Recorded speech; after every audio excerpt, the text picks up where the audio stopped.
Interpretability is the third component of the intelligibility continuum proposed by Smith.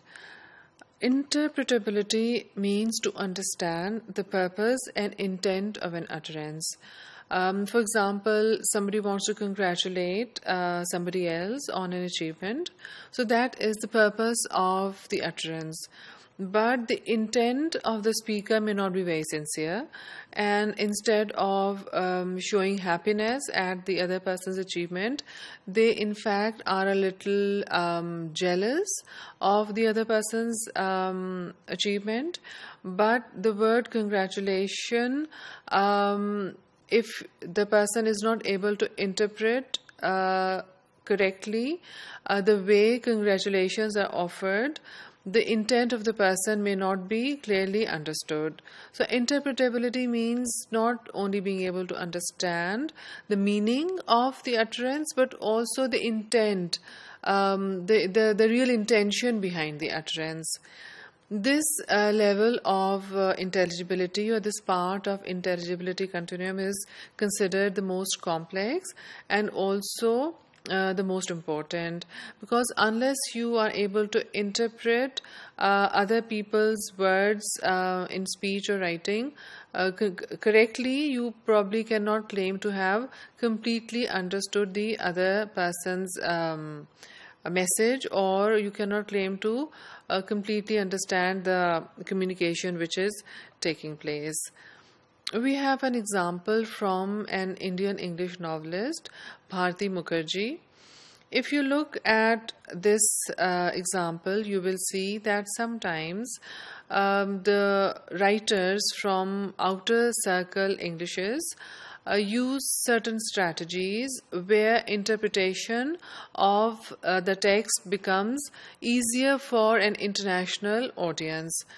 So the way this particular text is written, although it contains words which are not completely, may not be completely understood by, or may not be the words which with which native English speaker or speaker of other varieties of English, other than Indian varieties of English, may be familiar, still the way it is written, it makes interpretation of the text easy for the reader.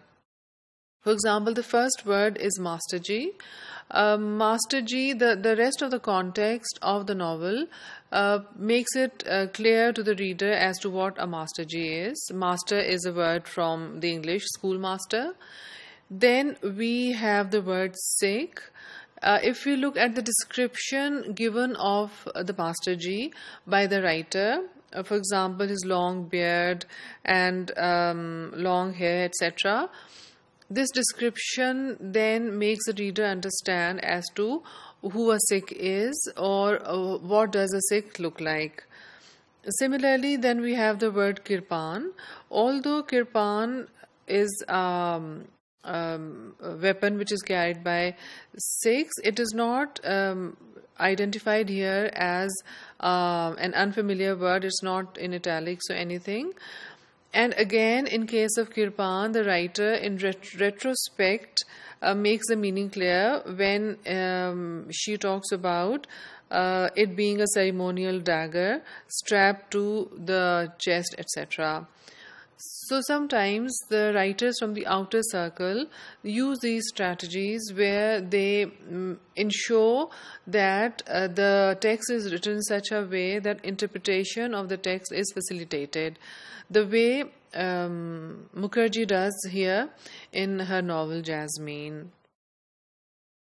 However, sometimes it is not possible, or this kind of strategy has not been used by the writer, or when the context is different, when, let's say, the piece of text is shorter and we do not have enough context. Again, we have a matrimonial ad from an Indian newspaper, which is again cited by Khajru in Khajru and Nelson. Here the ad says, matrimonial correspondents invited from respected Punjabi families for my son, clean shaven. Now, those who are familiar with Sikh culture know that it is very important for the followers of Sikh religion to keep a long beard and wear a turban. However, those who are not familiar with this culture or this religion will not understand why being clean shaven has been mentioned so clearly in the ad. So, to be able to understand such examples of culture or religion from different communities or countries, one has to be familiar with the culture. So, such culturally significant examples or such culturally significant instances in a text may make interpretability difficult. So, here we know that clean shaven, the person may be able to identify the sound clearly. The clean shaven word will be intelligible. They may be also able to comprehend, understand the meaning, and still not be able to interpret it because of lack of knowledge of the particular culture, religion, region, etc. A lot of research has been carried out in the area of intelligibility in language learning, second language learning and teaching. The research findings on intelligibility in the context of world Englishes suggest that we need to remove the native accent as the target accent. We need to get rid of this idea that the native accent is the target accent, because research which has been conducted on this area shows that when a group of people were made to hear different speakers, the least intelligibility was of the American accent. So it suggests that we need to remove the idea or get rid of the idea that the native accent is a target accent, because we can see that it is not intelligible to all people. Also, we need for students of English to have bigger exposure to non-native varieties of English. Only then they'll be able to catch the accent of non-native varieties. Again, research shows that for native speakers, being able to understand the accent or the accent of the non-native speakers is not very intelligible, and it is also the case with different outer circle varieties of English speakers.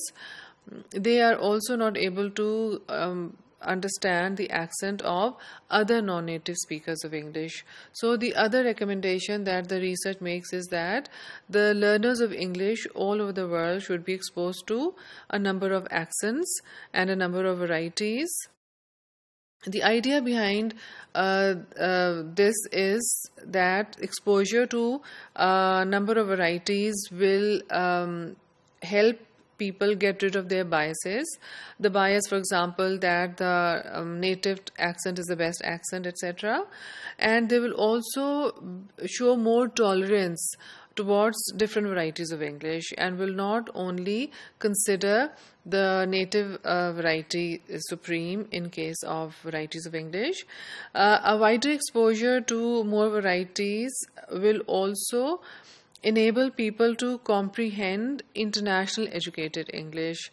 This will make communication among people easier. For example, among speakers of different varieties of English, amongst themselves, and also between speakers of native varieties of English and non-native varieties of English.